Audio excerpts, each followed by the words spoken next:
Back in my university days, there was nobody like Ken. Ken was not just my friend, he was my brother. The kind of brother you did not share blood with, but your heart chose anyway. Ken had a gift.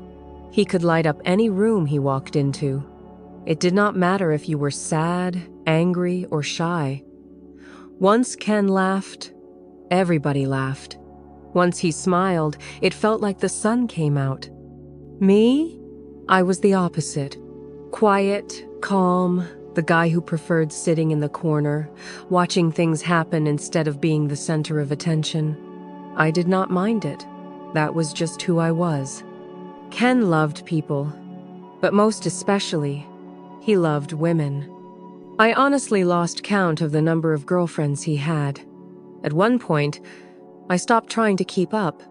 Every week, there was a new girl on his arm, a new name to remember.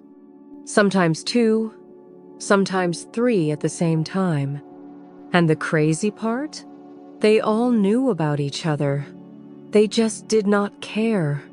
That was the power Ken had. To make it worse, Ken was also our class representative. That gave him extra influence. Late assignment submissions? No problem. Need help with clearance? Ken was your guy. Girls flocked to him like bees to honey. Some just wanted favors. Others fell deeply for him. At the time, it did not bother me. I was content being the quiet friend. But looking back, maybe it touched a part of me I did not want to admit. Because even though I was not like Ken, even though I was not loud or smooth, I also wanted to be noticed sometimes, especially by someone special. Funny enough, 2 of my past relationships had started through Ken. He would date them first, short and casual flings. And after they broke up, somehow, he would encourage them to date me. "Guy, she is a nice girl, just your type," he would say with a big grin. At first, I thought it was harmless. I mean, who was I to question free blessings? But after a while, I realized something was wrong. No matter how hard I tried, those relationships never lasted. It was like the girls were still tied to the magic of Ken. Even while dating me, they would smile at my jokes, but not the way they smiled at his. They would listen to me, but I could tell they missed his energy. Still, I stayed loyal to Ken. He had his way, and I had mine. That was how I thought it would always be, until she came along, and everything changed. Her name was Amaka. The first time I saw her, I knew there was something different about her. Amaka was not loud like the other girls around Ken. She did not wear flashy clothes or laugh too loudly. She had this calm beauty that made you want to just sit beside her and breathe the same air. Her smile was soft. Her eyes were warm. She moved like someone who had no idea how special she was. And that was what made her even more special to me. From the moment I noticed her, my heart refused to behave. Simple things like seeing her walk past my faculty building made my day. If she even looked in my direction, my whole week was made. But as usual, my old enemy, shyness, stood in the way. I could not bring myself to talk to her. What would I even say? "Hi, my name is Deo, and I have been secretly staring at you for 2 weeks now?" No way. So I became a silent watcher, a secret admirer. I would find small ways to help her without her knowing it was me. At my hostel, we had the cleanest well around. During the dry season, people came from different parts of the campus to fetch water from our well. We had to lock it with a padlock because the crowd was too much. But anytime Amaka came around with her roommate, I became the one always rushing to open the well. Even if I was tired from school, once I heard she was around, I would run to find the person with the key. Sometimes I would even fetch the water for her myself. She always smiled and said, "Thank you so sweetly," and that alone kept me going. I did even more. Small gifts. Nothing too big to make it obvious, but enough to make her day. A packet of biscuits. A new biro when hers ran out during exams. A cute notebook. I made sure she never knew it was me. I just wanted her to be happy. I told myself that one day, when the time was right, I would tell her everything. In my mind, Amaka was different from the other girls Ken dated. She was not like them. She would not fall for his games. She would see through the sweet words and smooth moves. I was wrong. One afternoon, I came back from class earlier than usual. Our apartment door was locked, which was strange because Ken hardly ever locked it. But then I heard soft voices inside. At first, I thought they were just chatting. I sat down to wait. But then the sounds changed. Breathless sounds. Soft moans. The kind you do not need a prophet to explain.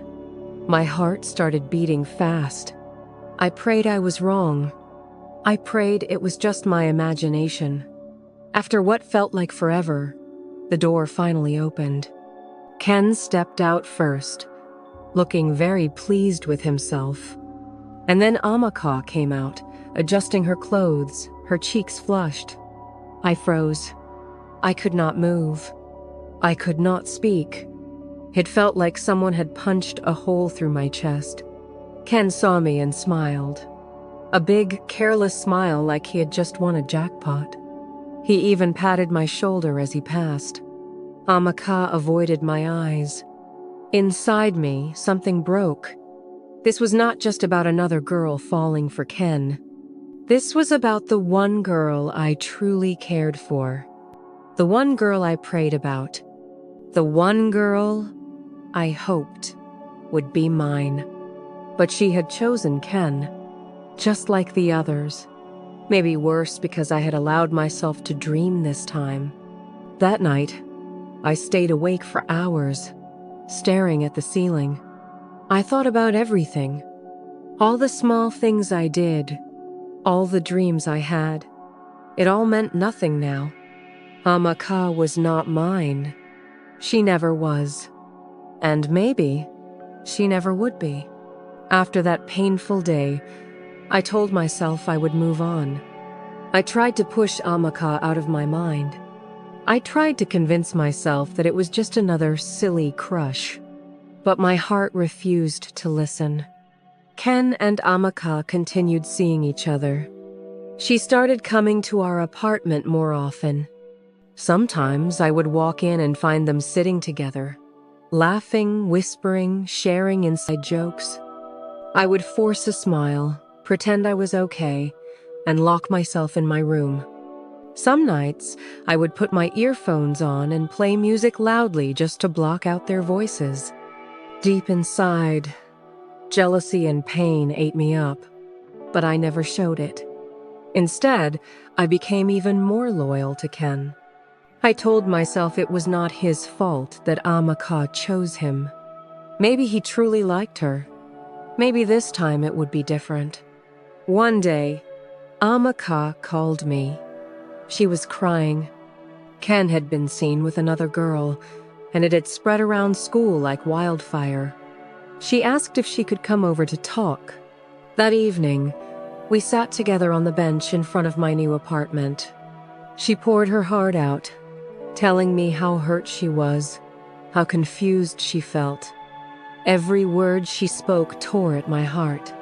I wanted to tell her that she deserved better. I wanted to tell her that if she gave me the chance, I would treat her like a queen. But when I opened my mouth, different words came out. "Please forgive him," I said. "He really cares about you. Maybe it was just a mistake." Even as I said those words, my chest felt heavy. I was defending the very person who had broken her heart and mine at the same time. But I could not betray Ken. At least that was what I thought loyalty meant. Amaka wiped her tears and smiled weakly. "Thank you," she said. "I will try." That night, I went home and cried like a baby. It was the perfect moment to tell her how I felt, but I chose silence. I chose to protect Ken's image instead of protecting my own heart. Soon, Amaka and Ken got back together. Their relationship was rocky, full of fights and silent treatments, but somehow they kept patching it up, and I kept suffering quietly. It got so bad that I decided to move out of the apartment I shared with Ken. I found a small place close to campus, just enough for me alone. I needed space. I needed to heal. But even in my new apartment, memories of Amaka followed me. Every little thing reminded me of her. The songs she liked, the snacks she loved. Even the sound of laughter from nearby rooms made me wonder if she was happy somewhere else. I thought putting distance between us would make things easier. I thought staying away would heal the wound. But I was wrong. Fate had other plans. Plans that would bring me closer to Amaka in ways I never expected. And it all started with a phone call that shook me to my core. It was a quiet evening when my phone rang. Ken's name flashed on the screen. I almost ignored it, but something told me to pick up. His voice was panicked. "Bro, please come quickly. It is Amaka. She is bleeding badly." Without thinking, I grabbed my keys and ran out. When I got to their hostel, the sight before me broke my heart. Amaka was lying on the floor, weak and in pain. Her roommate said she had taken some drugs to end a pregnancy. It had gone terribly wrong. Without waiting for anyone, I carried her on my back. She felt so light, too light, like a bird that could break at any moment. I ran all the way to the nearest hospital. My chest burned, my legs screamed, but I did not stop. At the hospital, the doctors rushed her in. I sat outside, my hands shaking, my mind racing. I prayed like I had never prayed before. God, please do not take her. Please give me one more chance to see her smile. 3 days passed like 3 years. I stayed by her side, watching over her as she fought to live. Ken never showed up, not even once. When the doctors finally said she could go home, I was relieved. I called Ken to tell him. His reply hit me like cold water. "Please do not bring that girl to my place. She is stressing me. I do not have time for all that." Amaka was standing beside me when I made the call. She heard every word. I saw her face crumble, her heart shatter into tiny pieces. We left the hospital in silence. I wanted to say something to comfort her, but words failed me. After that day, something changed between us. She no longer defended Ken. She no longer tried to hold on to what was already broken. Slowly, we grew closer. I started visiting her more often.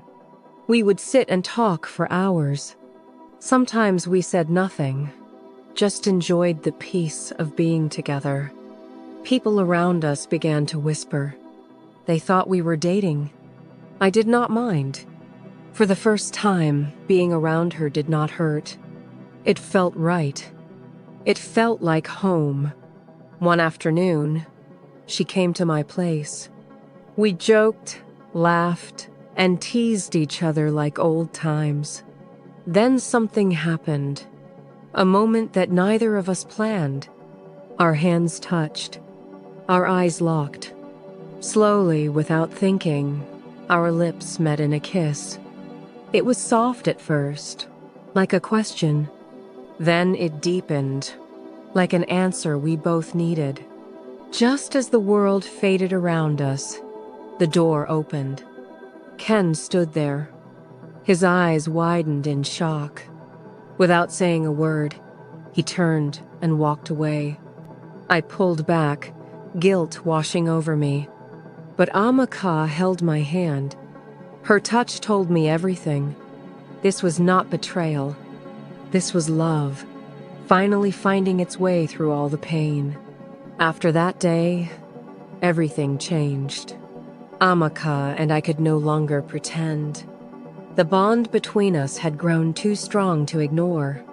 We had walked through pain together, seen each other at our worst, and somehow, it made our connection deeper. Ken stopped talking to me. At first, I felt guilty. I thought maybe I had betrayed him. But with time, I realized something important. Ken had never truly loved Amaka. He just collected hearts the way people collect trophies. I, on the other hand, had loved her silently, completely, and with all my heart. It was not about pride or ego. It was about care. It was about seeing her as a person, not as a prize. Months passed. Amaka and I became inseparable. We were not rushing things. We were taking our time, building something real from the ruins of old heartbreaks. One evening, under the quiet sky, I asked her to be mine officially. No long speech, just honest words from a heart that had waited for her for so long. She said yes with tears in her eyes. Tears of joy, not of sadness. 2 years later, we got married. It was a small ceremony, just close friends and family. Ken was not there. Maybe he heard about it. Maybe he did not care. By then, it no longer mattered. Today, Amaka and I have been married for 12 beautiful years. We have 2 amazing boys who light up our world. Every time I look at them, I am reminded that real love is patient. It waits. It endures. It finds its way, even when everything seems lost. Ken is still around, still single, still chasing shadows. Sometimes he comes around to see the boys. They call him Uncle. They love him because they are innocent. They do not know the full story, and I intend to keep it that way. There are days I remember everything. The quiet heartbreaks, the silent prayers, the moments I almost gave up. And then I look at Amaka, still beautiful, still smiling that soft smile that caught me the very first time. And I realize it was all worth it. Love that is not cared for will always leave and find a place where it is truly valued. It might take time. It might take tears. But in the end, real love always finds home. And for me, home will always be her.